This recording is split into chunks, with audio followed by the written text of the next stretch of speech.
in the dim, sterile confines of Independent Warehouse Number 1, located on the Guangshan Highway outside Guangzhou. A staggering discovery defies all conventional understanding of criminal enterprise. Paramilitary police pry open the rusted door of a supposedly unrelated storage bay, expecting to find the trailing remnants of a local smuggling ring.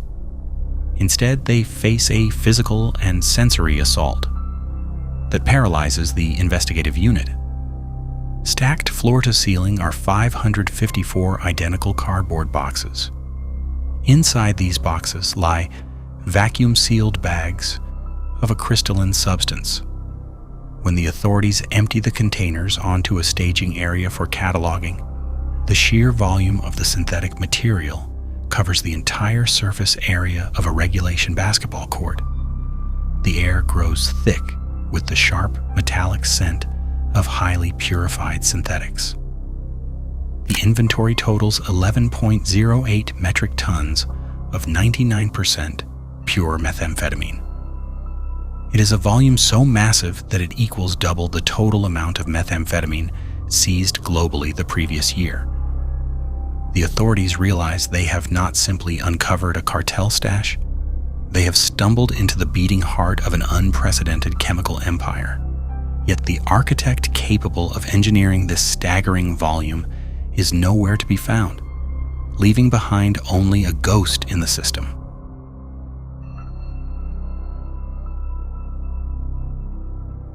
To comprehend the genesis of this unprecedented criminal empire, the socio-economic and political atmosphere of southern China during the late 1980s and 1990s must be placed under a microscope. This is an era defined by aggressive, sweeping economic reforms, a volatile period of transition where the rigid structures of a command economy are rapidly dismantled to make way for hyper-capitalist enterprise. The southeastern coastal province of Fujian serves as a geographical frontier for this new unregulated era.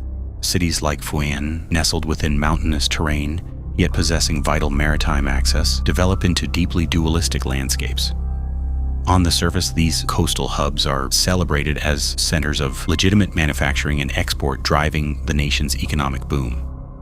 However, in the shadows beneath this industrial surge, they operate on deeply entrenched traditions of localized smuggling and gray market opportunism. The societal vibe is one of frenetic, unchecked ambition. The sudden, overwhelming influx of wealth creates vast regulatory blind spots, particularly within the burgeoning chemical and pharmaceutical sectors. Historically, the center of gravity for organized crime relies on plant-based narcotics, specifically the heroin trade flowing from the Golden Triangle. But the economic boom masks a silent, terrifying shift. The criminal focus begins migrating away from organic narcotics toward domestically synthesized methamphetamine, leveraging the very industrial infrastructure that is driving the region's legitimate rise on the global stage. The authorities monitor the old supply lines, watching for warlords and border crossings, confident in their established methods of detection. They do not suspect that the new threat will emerge from within, orchestrated by a mastermind who understands the very mechanics of their surveillance.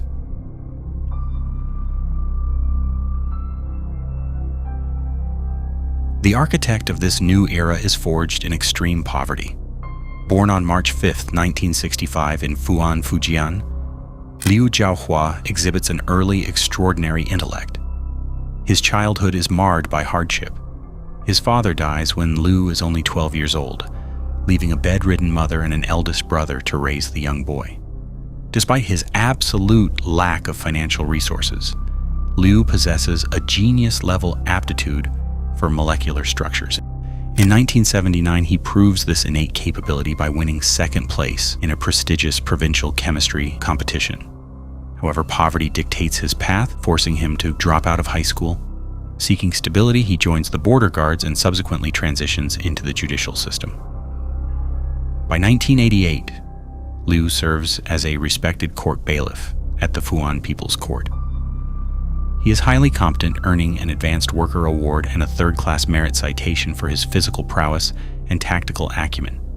He earns a meager salary of 56 RMB a month, but the true value of his position lies in the knowledge he acquires. By serving within the judiciary, Liu absorbs the precise mechanics, methodologies, and blind spots of Chinese law enforcement. His psychological profile reveals profound narcissism and an overwhelming need to control his environment. He transforms his intimate knowledge of police protocol into a formidable tactical shield. Liu understands that law enforcement's strategy against methamphetamine relies heavily on monitoring ephedrine, the traditional tightly regulated plant-derived precursor. He recognizes that to scale a narcotics operation to unprecedented heights, he must invent a method to bypass this bottleneck entirely. This realization prompts him to seek out a chemical alternative, setting him on a path to a fateful, deceptive encounter.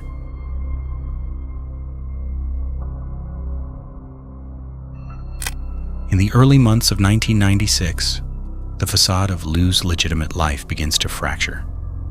He travels to Xi'an, Shanxi, and orchestrates a meeting with a 70-year-old retired professor at Xi'an Jiaotong University. Liu disguises his true intentions behind a mask of entrepreneurial ambition. He claims he is developing a new weight loss drug and urgently requires assistance in crystallizing a specific ingredient. The elderly professor, observing only a studious and remarkably polite young man, unwittingly provides the missing key. He teaches Liu the precise crystallization process for synthesizing methamphetamine from phenyl-2-propanone, commonly known as P2P. This knowledge is revolutionary. P2P is a precursor easily sourced from standard chemical suppliers, without raising any institutional alarms, effectively bypassing the government's strict ephedrine regulations. Armed with this formula, Liu returns to Fujian.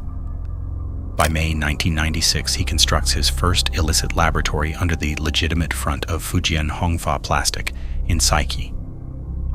He successfully produces an initial batch of 15 kilograms of methamphetamine. However, the fledgling operation immediately encounters a critical vulnerability. On July 5, 1996, at exactly 12 p.m., an accomplice named Chen Wenyin attempts a 5-kilogram transaction at the Fuzhou Industrial Exhibition Center. Authorities intercept the deal and arrest Chen Wenyin on the spot. Liu, utilizing his law enforcement instincts, observes the bust quietly from a safe distance. Recognizing the compromised situation, he does not attempt a rescue or a confrontation. He immediately turns and flees, initiating an evasion that will last for 9 years. Now a fugitive with a revolutionary chemical formula but entirely devoid of capital, Liu realizes he cannot build an empire alone.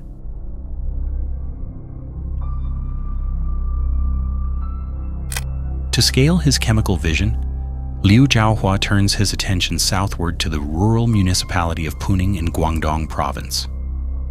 By 1998, Puning operates under a vastly different socio-political dynamic than the coastal manufacturing hubs. Here, traditional Chaoshan clan culture supersedes municipal authority. The true socio-political power rests with the Larenhui, the Village Elders Association, a council that arbitrates disputes and protects local interests with fierce, unyielding insularity. In this insular world operates Chen Bingxi, a man representing the exact opposite of Liu's calculating, scientific archetype. Born in 1956 and raised by a mother with a severe leg disability, Chen projects the image of a humble, rags-to-riches local philanthropist. He donates heavily to the local Xingde temple, frequently dropping thousands of RMB into donation boxes, and funds the construction of the Hall of Virtue at the local Chishui school. To the public eye, he is a respected pillar of the community. Behind this carefully curated altruistic mask, Chen is a ruthless, two-faced logistics mastermind. He manages a vast clan-based syndicate that includes his brothers, brothers-in-law, and his wife, Chen Baoyu. His empire is initially built on trafficking traditional heroin, establishing robust supply lines with the notorious Golden Triangle warlord Tan Xiaolin and local kingpin Zhang Qisheng. When the fugitive Liu Zhaohua arrives in Puning, a dark synergy forms. Liu possesses the chemical genius, and Chen possesses the funding, the localized protection, and the distribution networks required to scale the operation. Together, they construct a clandestine laboratory in a handbag factory in Chishui village. But the realities of mass chemical synthesis soon clash violently with the fragile ecosystem of the rural village.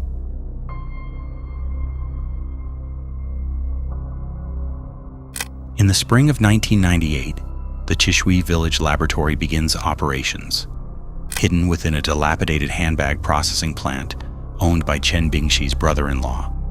The facility spans roughly 400 square meters in a narrow two-row building configuration. Inside, the environment degenerates into a sensory nightmare. The air is suffocating, heavily choked with the sharp, acidic stench of methylamine, hydrochloric acid, and toluene. The Syndicate quickly produces approximately 300 kilograms of methamphetamine, but the industrial toll is catastrophic. Because the makeshift facility entirely lacks proper industrial waste management, highly corrosive and toxic effluent is piped directly out of the building. Within just 1 month, the untreated wastewater leaches directly into the village's water table and adjacent commercial fish ponds. The visual forensic evidence of this ecological victimization is apocalyptic. Thousands of fish float belly up in a caustic, discolored sludge. The water emits a foul, undeniable chemical odor. The chemical burns to the local agriculture are so severe that the surrounding land becomes temporarily sterile. Decades later, locals will still refuse to contract the land surrounding those specific ponds, fearing residual toxicity. This rapid environmental decimation triggers the immediate and dangerous ire of the Larenhui. The village elders, fiercely protective of their ancestral land, confront the Syndicate. Recognizing that local clan protection has evaporated, Liu and Chen realize the operation must be urgently relocated. They require a facility massive enough to handle industrial synthesis without drawing local attention, prompting a migration to the desolate northwestern territories.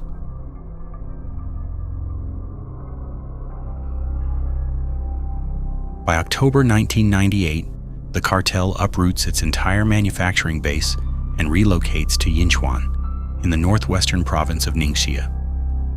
Set against an arid, windswept landscape, they utilize a legitimate, sprawling pesticide factory to mask their illicit activities. This strategic move provides the Syndicate with massive electrical grids, advanced water cooling systems, and the profound geographic isolation required for unhindered production. Here, Liu scales his P2P method to terrifying new heights. The facility operates 4 massive 300-kilogram reaction kettles simultaneously, synthesizing an astonishing 1.2 tons of methamphetamine every 24 hours. The human collateral damage in these factories is severe. Low-level, uneducated migrant workers handle highly volatile precursors like toluene and methylamine without adequate safety equipment, suffering explosive fires and chemical burns. The sheer volume of the narcotics produced begins to flood the distribution networks back in Guangdong. The scale of the operation remains entirely undetected by authorities until a stroke of extraordinary investigative serendipity occurs 1 year later. On November 4th, 1999, anti-narcotics units from Yunnan, Guangxi, and Guangdong coordinate a massive tracking operation in Guangzhou. Their target is 108 kilograms of heroin trafficked by the warlord Tan Xiaolin and orchestrated locally by Chen Bingshi. The police successfully raid a warehouse at the Suyuan parking lot on the Guangshan highway, seizing the heroin and arresting the smugglers. As the scene is secured, an eagle-eyed detective notices numerous boxes stacked high in an adjacent, seemingly unrelated storage bay. Suspecting hidden accomplices, the officers pry open the door. What they find will trigger the largest manhunt in the nation's history, forcing the elusive chemist into a corner.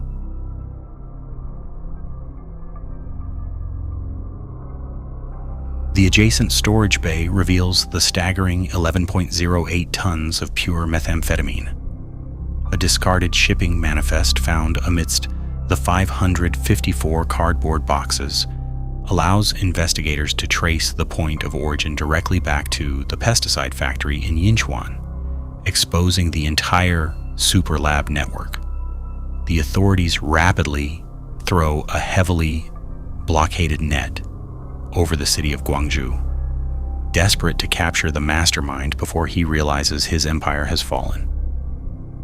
On the afternoon of November 5th, 1999, unaware of the impending raid, Liu Zhaohua arrives at the presidential hotel in Guangzhou. He is booked into room 818. The spatial layout of this specific room becomes the singular factor that allows him to escape the closing net. Room 818 is situated in Building B, positioned precisely at the inner corner of an L-shaped corridor that connects to Building A. The door faces south, located a mere 2 meters from a fire escape stairwell.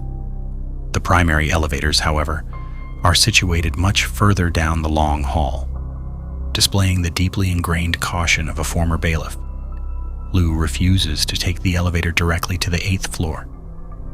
Instead, he rides to the 7th floor to scout the environment. He creeps silently up the fire stairs, peering through the narrow gap of the heavy fire door. He observes plainclothes officers actively converging on his room. His reaction is chillingly calm. Without making a single sound, he turns and descends the stairwell. Understanding that the streets are swarming with police, he abandons vehicular transport entirely. He purchases a bicycle on the street and pedals quietly out of the heavily blockaded Tianhe district into the dense subtropical night, leaving behind a wake of shattered lives.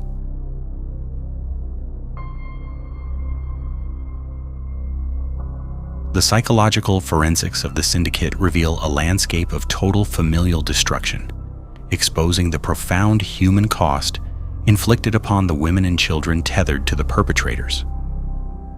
When Liu Zhaohua initially vanishes in 1996, his first wife, Wu Yunqing, a quiet vocational school teacher, is left completely in the dark. The terrifying realization of his status as a wanted drug lord utterly breaks her. Unable to bear the societal stigma and relentless police inquiries, she divorces him, abandons her secular life, and retreats to a convent to become a Buddhist nun. She leaves her 15-year-old son behind to be raised by his grandfather. Liu's eldest brother and sister-in-law, driven to despair after the tragic drowning of their nephew, similarly shave their heads and enter monasteries as a monk and a nun to escape the profound cultural shame. His third wife, Li Xiaoqing, represents the tragic archetype of the naive victim. Born to impoverished farmers, she is manipulated by Liu, who poses as a wealthy real estate mogul named Liu Sen. Smitten by his wealth, she marries him in 1998, proudly hanging their wedding photos in local advertising light boxes, completely unaware of his true identity. By the time she realizes the truth in 1999, she is deeply entangled, having birthed 2 children. Out of misguided loyalty, she helps transfer over 5.32 million RMB to fund his escape. She is eventually arrested and convicted of harboring a fugitive. Liu's daughter is abandoned at just 10 months old, raised entirely by an aunt she believes is her mother, completely oblivious to her biological parents' identities. Despite street rumors claiming Liu is a patriot seeking historical vengeance for the Opium Wars, by flooding foreign markets, financial tracking proves he distributes heavily into domestic hubs, poisoning his own people. His true motive is sheer ego, a narcissism deeply intertwined with superstition, which ultimately dictates his next moves.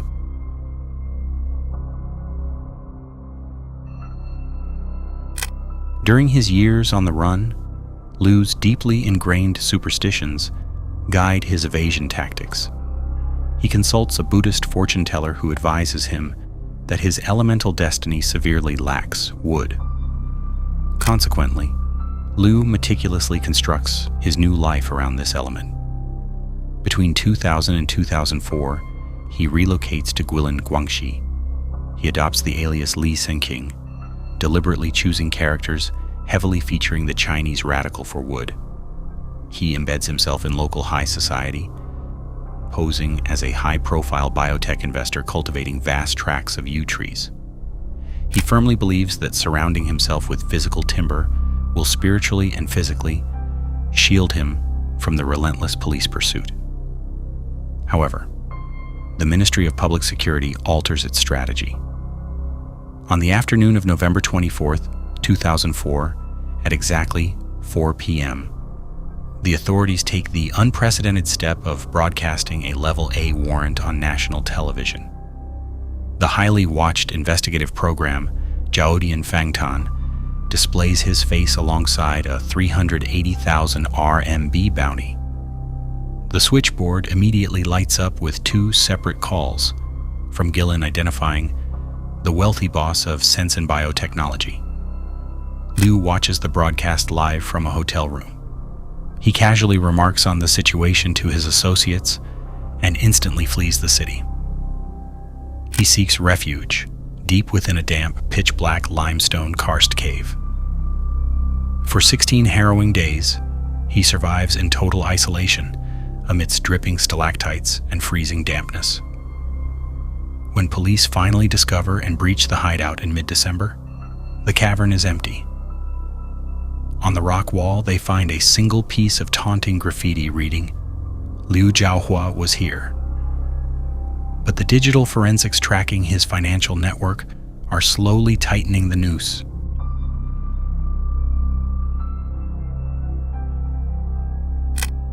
Police relentlessly track the financial footprint left by Liu's third wife, noting rapid transfers through various accounts in Jianyang and a massive 1.2 million RMB cash handoff.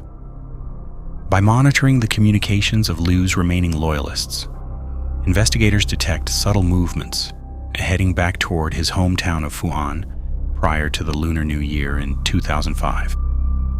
The final redoubt is identified as an inconspicuous 3-story rental property at number 27 Jiwei Road. Nestled tightly in a dense urban alleyway, the structure is chosen strictly for its defensive vantage points. The first and third floors are kept perpetually dark, while only the second floor emits a faint glow, frustrating all police surveillance efforts to visually confirm his presence through the windows. On March 5, 2005, police execute a masterfully stealthy operation. Avoiding static observation posts, they utilize mobile surveillance units to navigate the tight alleyways without detection. Over 100 heavily armed SWAT and paramilitary police quietly surround the compound. At exactly 3:40 a.m., they breach the heavy doors, capturing Liu and his top lieutenant, Guo Ruirong, in their sleep. In a poetic stroke of justice, the elusive mastermind is captured exactly on his 40th birthday. 定是了，这还用讲？肯定是。这也没什么东西啊。你知道你做什么？你也知道，我也知道，还逼问呢？你做什么了？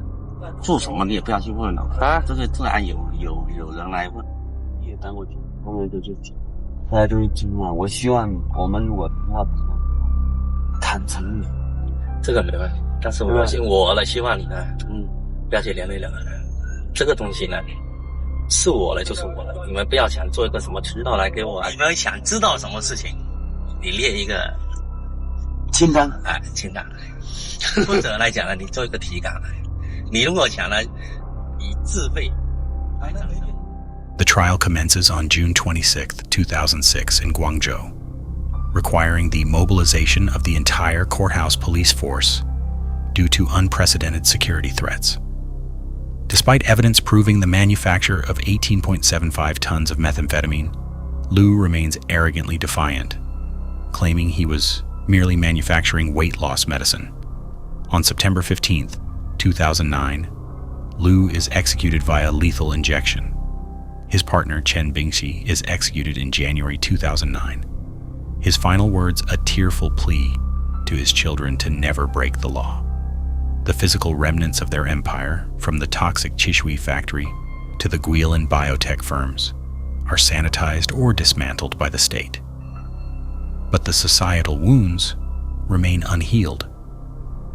The abandoned children, raised under assumed identities, and the broken relatives living in quiet monasteries continue to bear the invisible generational scars of the 12-ton syndicate. Long after the chemicals have dissipated, the legacy of the Ice King leaves behind a profound, absolute silence.